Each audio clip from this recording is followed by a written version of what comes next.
안녕하십니까 여러분. 오늘도 강민혁입니다. 오늘은 한국전력공사 자기소개서 항목에 대한 내용을 분석해 보도록 하겠습니다.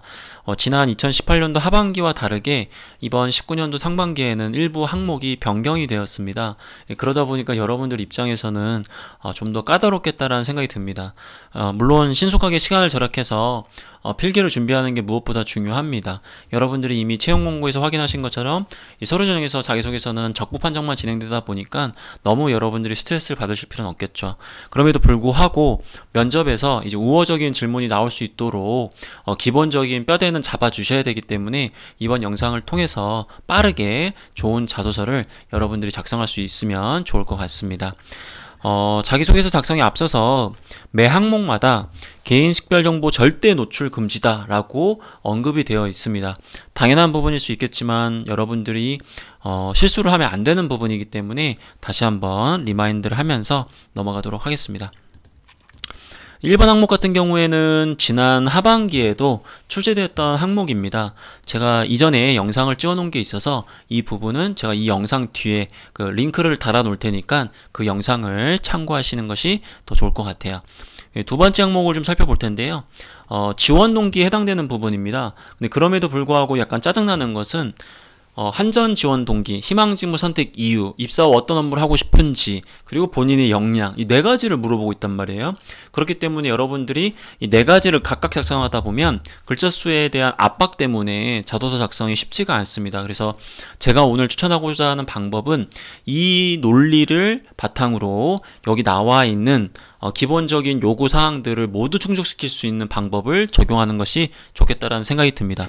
여기 보시면 비전 공감, 즉 내가 지원한 직무에서 어떤 역할을 해야 이제 그러한 비전을 달성할 수 있고 이를 위해서는 어떠한 역량이 필요하기 때문에 내가 이런 역량들을 꾸준하게 쌓아왔다. 약간 이런 논리로 접근하시게 되면 한 방에 여기 나와 있는 내용들을 모두 다 담아낼 수 있겠죠. 좀 더 구체적으로 말씀을 드리면 이제 본인의 직업관을 먼저 얘기하는 것도 좋을 것 같아요.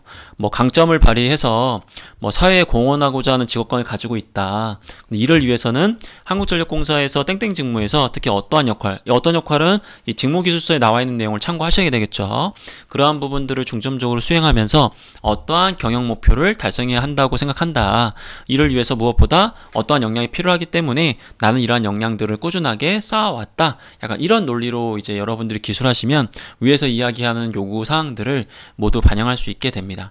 즉 여러분들이 이 지원 동기 항목에서 반드시 확보해야 되는 것은 내가 한국전력공사의 비전을 이해하고 있고 입사 후에도 그러한 비전에 공감하면서 나의 역할을 충실하게 수행할 것이고 그러한 역할을 수행하기 위한 기본적인 준비가 되어 있다는 것을 보여주는 게 무엇보다 중요하다라는 거죠. 여기 보시면 지금 그 경영 목표에 대한 부분이 나와 있잖아요. 이 어떠한 경영 목표, 이건 결국 조직의 능력 중에서도 회사가 나아가고자 하는 방향들을 명확하게 이해하고 있다는 걸 드러낼 수 있는 좋은 방법이기 때문에 가급적 이 경영 목표를 확인하시고 연결되는 부분을 좀 찾아내셔야 되겠죠. 제가 이 한전 경영 목표를 좀 보려고 홈페이지에 들어가서 여기 보시면 경영 공시에 들어가면 이게 나와 있거든요. 여기서 이제 여러분들이 맨 아래에 경영 목표 이 부분을 들어가시면 이 내용이 나옵니다. 특히 여기서 중장의 경영 목표가 있단 말이에요. 다운 한번 받아보시면 이걸 한번 열어볼게요. 열어보다 보니까 뭐 이상한 얘기들 많이 나오네요. 그쵸? 여기 보시면 뭐 에너지 전화 어쩌고 자, 이 중에서도 전략과제의 세부적인 지표들이 나와 있어요. 여기 보시면 목표지표에서 여러분들이 지원한 직무에서 그래도 가장 연관성이 있는 그 목표안을 잡으신 다음에 그걸 이야기함으로써 본인이 이 회사, 즉 이 한국전력공사가 추구하는 목표가 무엇이다라는 것을 인지하고 있다라는 것을 대놓고 드러내시면 조직의 능력을 강조할 수 있다라는 거겠죠. 자, 그리고 여러분들이 많이 물어보세요. 직군 내에서 특정 직무 한 개만 선정해도 되냐? 뭐 예를 들어 사무행정을 선택을 했다. 그러면 그 안에 굉장히 여러 가지 직무가 있단 말이에요. 근데 그걸 다 잘할 수 있는 사람은 아무도 없습니다. 그렇기 때문에 여러분들이 그 직군 내에서 한 가지 역할을 선택하시는 것도 나쁘진 않으세요. 단 여러분들이 만약에 한 가지 직무를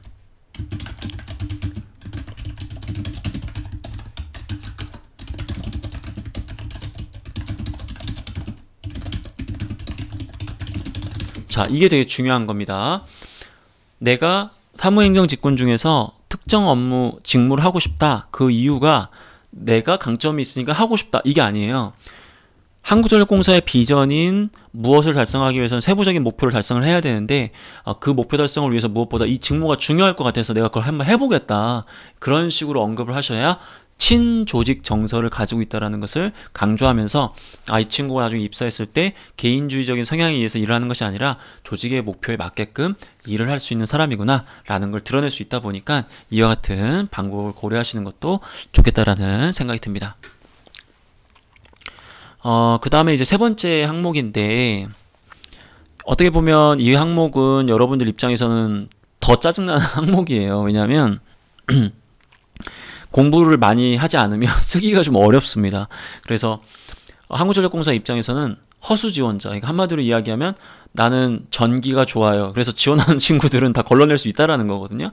정말 지원하고자 하는 사람들만 지원할 수 있게 만드는 그런 항목이기 때문에 아무래도 여러분들에게 좀 더 성의를 요하는 그런 항목이 되겠습니다. 일단 평가지표상으로 봤을 때는 조직이의 능력과 문제 해결 능력으로 보이는데, 문제 해결 능력은 제가 봤을 때 후순위인 것 같고요. 아무래도 조직이의 능력을 중점적으로 강조하는 것이 무엇보다 중요합니다. 이 조직이의 능력 중에서도 특히 이제 국제적 감각에 대한 부분과 이 경영이의 능력에 대한 부분을 고려하시는 게 무엇보다 좋겠다는 생각이 좀 듭니다. 국제적 감각이라는 것은 우리 회사 목표 달성에 영향을 줄 수 있는 대외적인 여러 가지 변수들을 파악하고 인지하고 그것에 맞게끔 역할을 수행하는 약간 그런 능력에 해당되고요. 경영의 능력이라는 것은 이제 조직의 목표가 무엇인지를 명확하게 이해한 상태에서 일을 할 수 있는 이제 그러한 모습을 요구하는 거기 때문에 여러분들이 이 문항을 통해서 이 두 가지 역량을 강조하는 게 무엇보다 중요할 것 같습니다. 일단은 이슈를 선택할 때 정치적인 부분이나 종교적인 부분을 선택하시는 것은 좋은 방법이 아니겠죠.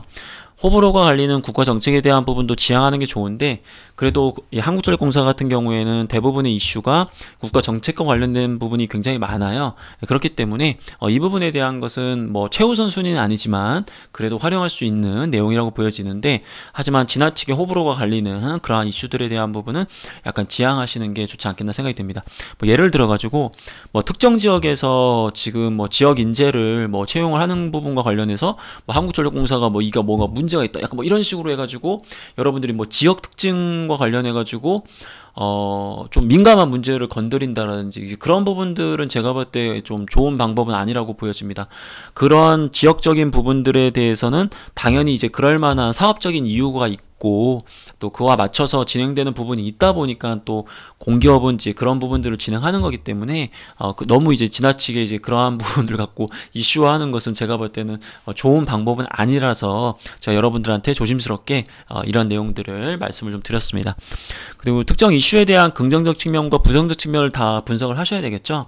예를 들어서 우리가 신문 기사를 찾아봤는데 해외에서 어떤 사업을 하는데 어떠한 이슈가 있다, 이거 안 좋다, 이렇게만 보지 마시고 오히려 그런 것들이 한국전력공사에게 기회가 될 수 있다라는 긍정적 측면, 약간 이렇게 해서 어떤 이슈를 이야기할 때 장점과 단점을 좀 동시에 바라볼 수 있는 통찰력을 보여주시는 것도 좋은 방법이 될 수 있습니다.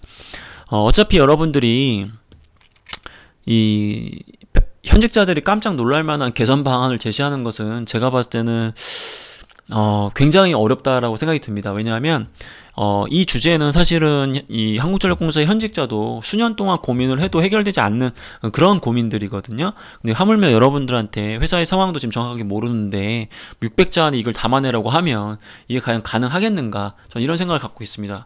그럼에도 불구하고 회사가 이런 항목들을 요구하는 것은 물론 그 중에 정말 좋은 아이디어를 제시함으로써 회사에 도움이 될 수 있는 사람도 있겠지만은 기본적으로 향후에 입사해서 여러 가지 이러한 이슈 사항에서 여러분들이 문제 직면했을 때 어떻게 문제를 처리할 것이냐, 이제 그런 부분도 보는 거거든요. 그래서 사고력에 대한 부분을 좀 기본적으로 고민을 해주셨으면 좋겠다.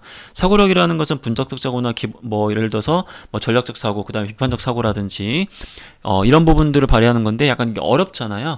그러면 최소한 여러분들이 성의 있게 분석을 했다라는 걸 증명하는 게 중간 이상 하는 방법입니다. 즉 인터넷에서 그냥 몇 가지 뉴스를 살펴봐서 이렇게 분석했다고 하지 마시고 뉴스라든지 이제 홈페이지 페이지에 나와 있는 내용이라든지 이 회사의 중점 추진 과제라든지 아니면 뭐 발로 뛰는 노력을 통해서 뭐 설명회라든지 뭐 그 다음에 이제 뭐 어떤 행사라든지 뭐 고객들의 반응이라든지 약간 온 오프라인을 넘나들면서 성의 있게 내가 이 문제를 분석했다라는 모습을 보여주시면 그래도 여러분들이 이 조직을 이해하기 위해서 문제를 분석하기 위해서 다각도로 노력을 했다라는 것을 강조할 수 있기 때문에 이 부분에 대한 것을 좀 신경을 써주시면 좋겠다는 생각이 듭니다. 만약에 개선 방안을 이야기하실 때는 여러분들의 개선 방안은 단면적인 부분을 봤을 때는 다 좋아요. 하지만 뭐 자원이 부족하다든지 시간이 부족하다든지 인력이 부족하다든지 다른 이슈와 다른 뭐 개선 방안과 형평성에 문제가 된다라든지 분명히 여러 가지 장애 요소에 직면하는 경우가 많거든요. 그러한 장애 요소, 즉 리스크에 대한 부분도 사전에 도출하시고 그러한 것들도 좀 해결할 수 있는 방안을 간략하게라도 보여주신 다음에 이 친구가 나중에 업무를 할 때 조직의 어떤 이슈를 좀 보면서 여러 가지 부분들을 고려하면서 일을 하겠구나 라는 모습을 보여줄 수 있다 보니까 좀 더 평가자에게 좋은 모습을 보여줄 수 있는 방법이라고 생각이 듭니다. 자, 어떠신가요, 여러분들? 제가 오늘 하루 종일 여기저기 끌려다니면서 막 강의하고 방송하고 뭐 컨설팅하고 목소리가 좀 잠기는 상태에서 영상을 찍다 보니까 여러분들이 좀 듣기에 좀 거북했을 수도 있는데 그래도 오늘 또 공고가 나왔고 빠르게 업데이트를 해드리는 게 여러분들한테 도움이 좀 될 것 같아서 이런 상태임에도 불구하고 영상을 좀 촬영했으니까 혹 부족한 부분이 있다고 하더라도 양해를 좀 부탁을 드리겠습니다. 한국전력공사 너무 스트레스를 받지 말아라. 하지만 면접에서 분명히 여러분들에게 좀 우호적인 질문이 나올 수도 있는 그러한 소스로 활용할 수 있기 때문에 최소한의 성의는 담아주시고 작성을 해주시길 바라고요. 저뿐만 아니라 많은 자료들이 있기 때문에 여러분들이 좀 참고하시면서 여러분들한테 도움이 될 수 있는 그런 내용을 적용하시고 자신만의 생각을 담으셔서 좋은 자소서를 완성하기를 기원드리면서 저는 이만 물러가도록 하겠습니다. 감사합니다. 그리고 좋아요, 구독 잊지 마시고요.